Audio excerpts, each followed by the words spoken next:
Before we start this video, I'd just like to start by saying, fuck Capcom, you pieces of shit, you scumbags, I can't fucking believe what you did. You have the audacity. Godlike!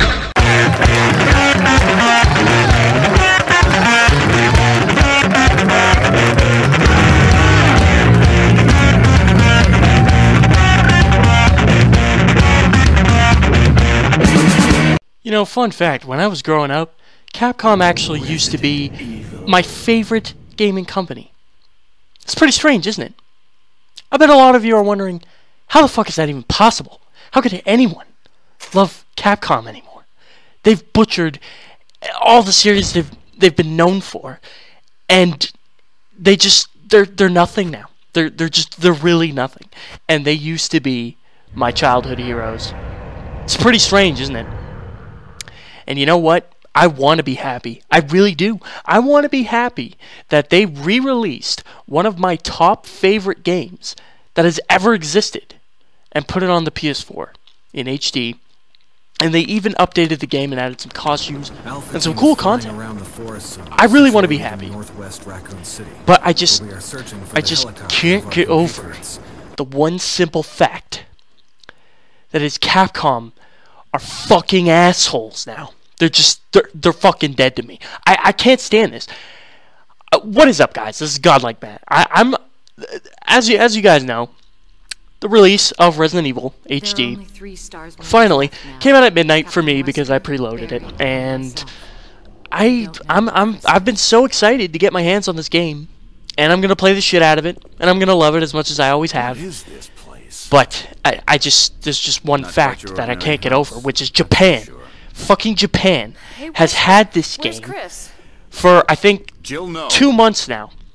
And people on YouTube have already ported the game over from Japan, bought their own copies on eBay or Amazon or whatever the fuck the kids are shopping on in these days. And they got themselves the game and already made tons of walkthroughs and videos and all that good shit before I could. Here I am, preloading the game, getting ready to do all this stuff for my beloved fans, or anyone else who's interested in this game. And so many people have already beaten me to the punch. It's pure fucking bullshit. And you know what pisses me off the most? The Japanese version is completely in English. All the menus are English. The subtitles are English. The goddamn game voices are English. The entire game is in English. So could someone please tell me why we're getting this game 2 months later after everyone's already made videos on it? Fucking bullshit, man. I wanted to be the first. I wanted to be at least one of the first. And this is... I'm not having this. Although I am, because I have to take it up the ass and there's absolutely nothing I can do about it. But here we are, guys. Resident Evil HD, what is up? So far, my first thoughts on the game. Let's get off the negativity. This game's gorgeous. It's absolutely as beautiful as I remember, and it's even more beautiful now in 180p. And Jill's goddamn B.S.A.A. outfit, it leaves me speechless. I love it. So here I am. You see me. I was just practicing my quick turn because you're gonna need it for this part. And here we go. The most classic scene in all of horror gaming. This is the scene that started it all. This is the iconic survival horror. There it is. The face of survival horror. Literally. The father. This zombie is the father. So now we're going to go run back to Barry and cry about it, and hopefully he can take care of this problem with his massive 44 Magnum. What is it? Look out, it's a monster! Yep, it's pretty fucking scary. Check out that shit. Oh, Barry's the man. Holy shit. He is a god among men. Did you just see the balls of steel on this man? He was just like, let me take care of it. And then pull out his iconic Magnum 44. 44 Magnum. And she just obliterated that zombie. Now here's the pathetic thing. That is the most powerful gun in the game besides the rocket launcher. And check that. He's alive. The son of a bitch survived 3 shots from the 44 Magnum. That is the zombie. What did I tell you? He's the father. He's the father of survival horror. He will not go down without a fight. The Magnum would absolutely obliterate any other zombie in the game, but not him. He's the father. After all, he took out Brad, I think, was his name. Yeah, the guy he was eating. I think that was Brad. If I remember I can't remember. I'm rusty on my RE. All right, I can't remember all the Stars team members. So, fucking cut me some slack. Oh, beloved fans of mine. So, yeah. So, getting into some RE. I hope you guys are feeling right at home in the survival horror genre now. I'm just trying to think of shit to say while these guys talk over me in this amazing cutscene. However, what I will talk about, since we're in a cutscene, is Jill's B.S.A.A. outfit is just fucking fantastic. I love it so much. It looks like they ripped it straight out of RE5 and put it in this game. Like, she literally looks like she's right from RE5. The graphics difference, there's none. There's no difference. It's awesome. She looks gorgeous, to say the least. So it's pretty damn awesome. And for those of you who don't know already, Jill is one of my absolute top favorite video game characters ever created. She's up there with the best of the best. She is a very close sweetheart of mine, and she is my #1 star when it comes to survival horror. I played the shit out of this game when I was a kid. And fun fact, every single time I played this game, it was as Jill. I never once beat this game as Chris, which is fucking hilarious. But the main fact of that is because, for one, Chris sucks ass in this game. He's got little to no benefits compared to Jill. Jill gets more and better guns. Jill gets more cutscenes. Jill gets more side shit with the other characters in the game. And Jill gets more perks, like, for example, she could hold 2 more items than Chris can. She has the lockpick, when Chris has to go find the bullshit house keys, or whatever the hell they're called, the small keys, which take up inventory space, which he has 2 slots less of than Jill. It's phenomenal how much better Jill is. Like, if you pick Chris, you're literally hindering yourself in the game. It's hilarious how bad he is in this game. And, obviously, there's slight differences to picking Chris. Like, for example, you get to work with Rebecca, which Jill doesn't even get to do at all. I'm pretty sure, if memory serves. It's been too long, again.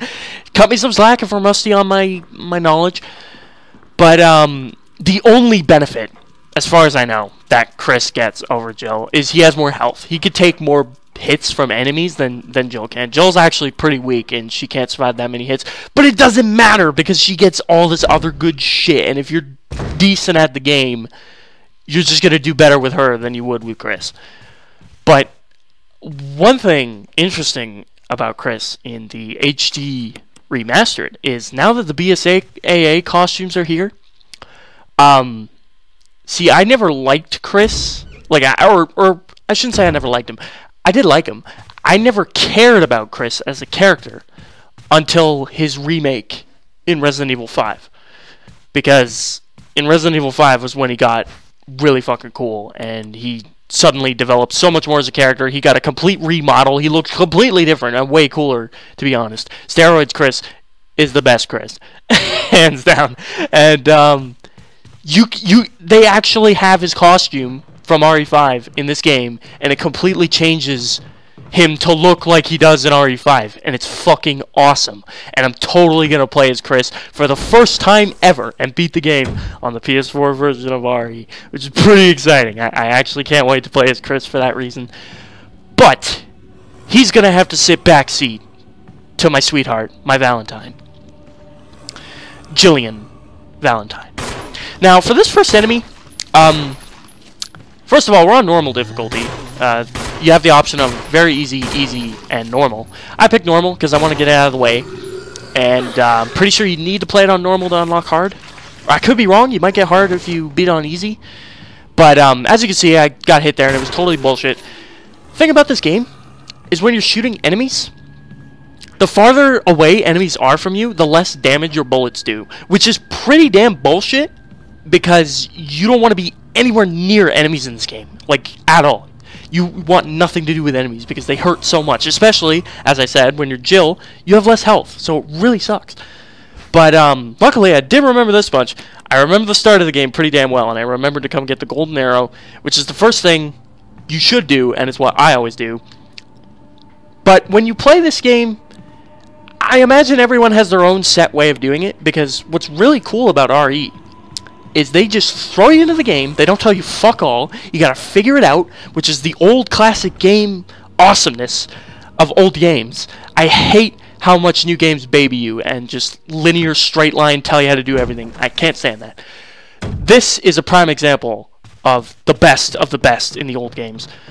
But yeah, I always have my own personal set way of doing the mansion, and I'm sure you guys do too, but this is my way. At least I'm pretty sure it is. I've tried desperately hard to remember how it is I do this part. And so you guys can follow it if you want. I recommend it.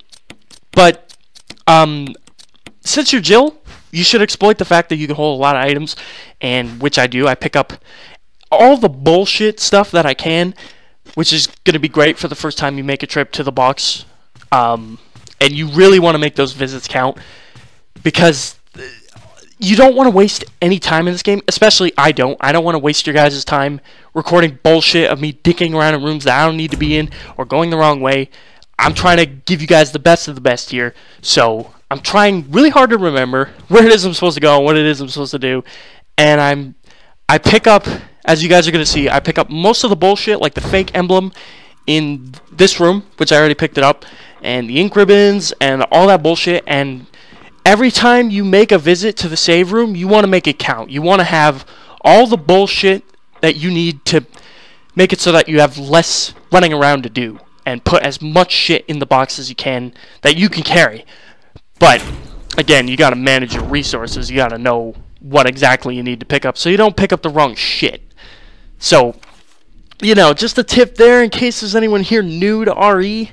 But in case you're not, welcome to the entertainment factor, which is me and my amazing voice, and you just get to listen to it. You guys want to hear something fucking bullshit? This game, when it got ported over to the PS4, they updated the controls for newcomers, because everyone and their mothers bitches about the controls in this game. Like, everyone I know. Everyone hates the old controls. And I can understand why, I definitely can, but as a classic RE fan and a classic Resident Evil 1 lover, I am so set on these controls. I love them, and so many of my old favorite games had them too, which was when Capcom was hell-bent on making games like Resident Evil because of how successful it was. Like Onimusha had the exact same controls, Dino Crisis, exact same controls, and they played very similar and felt almost exactly the same. So naturally, I was a big fan of that, and those controls were like engraved into me, like they're my heart and soul. And fuck the pussies who aren't, you know, like, if you're a classic RE fan and you're buying this game, you should be playing with the goddamn classic controls like we all had to. And on top of that, the new controls, when you think about it, actually make the game slightly easier. And I don't like that, because this was a very challenging game for its time. And I want to segue into a different topic for a second here, because this is a little important. I know I've used quite a bit of ammo, and the reason for that is because I'm trying to desperately remember which zombies you're supposed, or that you should kill, and which ones you shouldn't. And I'm not saying I'm a master at this game. Like, I'm sure there are zombies I could juke and run around and run past and get shit while simultaneously leaving them alive and not wasting any ammo, but I just don't do that. That's not how I play the game. I admit I could probably be doing it better, but fuck you if you expect that from me, because I'm going to play however the hell I want, and I'm going to play how I have fun with it. Not to mention, I'm really rusty at this game. This is the first time I'm coming back to it in a very long time, So, shut your mouth if you're criticizing me, okay? Okay, I'm glad we're past that.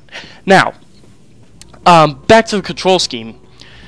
And actually, to end that note, I killed that last guy in the room because there's shotgun shells behind him, and you damn well need those, trust me. You're going to need all the shotgun shells you could come across, because that gun is heaven and earth in this game. It really is. It's probably the gun you're going to be using most, or am relying on the most, in the entire game. So, shotgun shells are a necessity, at least in my book. And, yeah, back to the controls. The new controls make the game feel so much easier, because you literally point the analog stick in whichever direction you want to go, and your character fucking full speed bolts in that direction.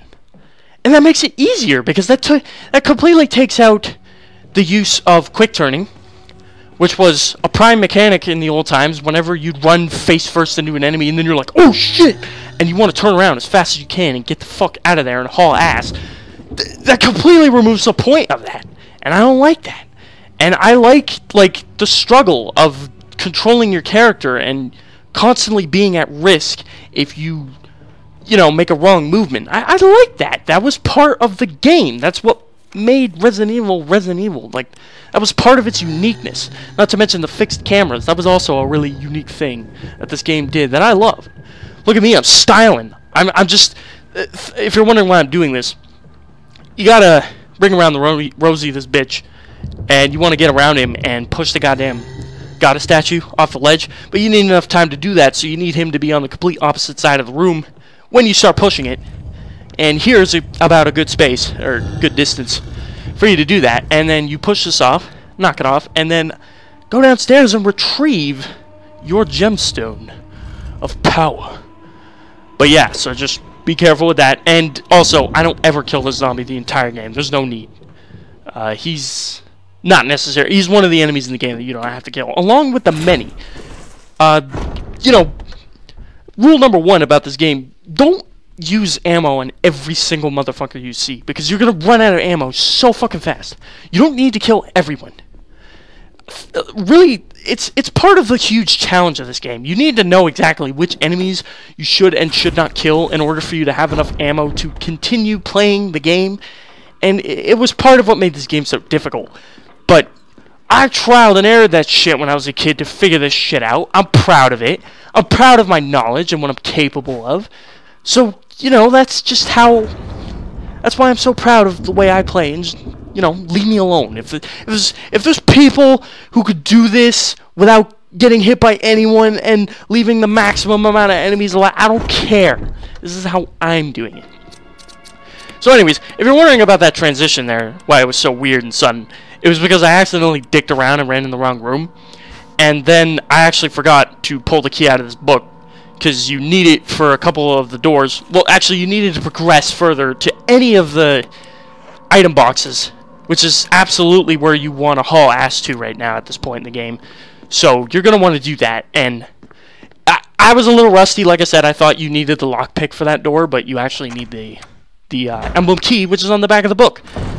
And then when I walked back into the mansion room, as you can see, I accidentally triggered this cutscene. I had no idea this was even going to happen. Madhouse? No. Can't say No. What about she fucking says that? So awesome. One of the only good voice actors Jill had. I know to some people she might sound a little ridiculous because it was an older game and the voice acting's not that great, but I personally really liked this voice for Jill. I feel like she did the character, like she suited her. And that's saying a lot, because Jill's voice actor literally changes in every single game she gets put in. And it's annoying as fuck. The only voice actors I ever liked for her was the voice actor who did her in this game and the voice actor who did her in RE5. I didn't bother to memorize their names because they're always changing, so it makes it hard. But I will try to make it a point to remember, because I'm usually all about that shit. I always try to remember my favorite, like the voices of my favorite characters. Like, come on, you should do that. Anyone should do that. But anyways, so this is the first box that I always visit personally. You're also gonna want to be careful because there's 3 enemies in this room. Only 2 of them are active. I just shot one of them. Also, if you ever want to check and see if there's ever an enemy in a room that you're unaware of, Just aim your gun and you'll auto-locks enemies. So that's a core game mechanic. Look at me, I'm styling. Look at this shit. It's fucking awesome. By the way, that zombie was pathetic because he fell over for one shot. Little puss. Oh my god, get shit on. But anyways, so yeah, there's 2 enemies in this room for sure that are going to come after you once you start fighting. You want to get this guy on the stairs. Like, as soon as his head is lined up with your gun, take advantage. You can almost always blow this guy's head off because of it. And you really want to blow off as many enemies' heads, boom, headshot, as you can. Because later they get up as crimson heads and they're fucking the spawn of Satan. So you really want to burn or / blow up as many enemies' heads as you can. But we are reaching the end of our part. If you guys are wondering why this commentary wasn't live, it's because I'll explain more in detail in the next part, but I was really busy today. I just managed to work out enough footage to finish this part, and I had to do the commentary separate, so I'm sorry about that. The rest of the gameplay, I promise, is going to be live. And if you guys enjoyed this, please stay supportive, subscribe, show some support with me. I would really appreciate it. And for those of you who actually enjoyed this video enough to want more, don't worry, because I'm going to be putting up videos as often as I can. I'm going to play the shit out of this game, do trophy guides, everything. Let's plays, all the works. I'm going to be playing the shit out of this game. So stay updated with me for constant more footage. I'm going to be uploading every day. So check me out, like I said, and don't worry because there's more to come. Hell of a lot more to come. So anyways, this was Gawdlikematt. I sincerely hope you guys enjoyed this. I'm loving this game, and I can't wait to play it a hell of a lot more. And I will see you in the next video. Peace!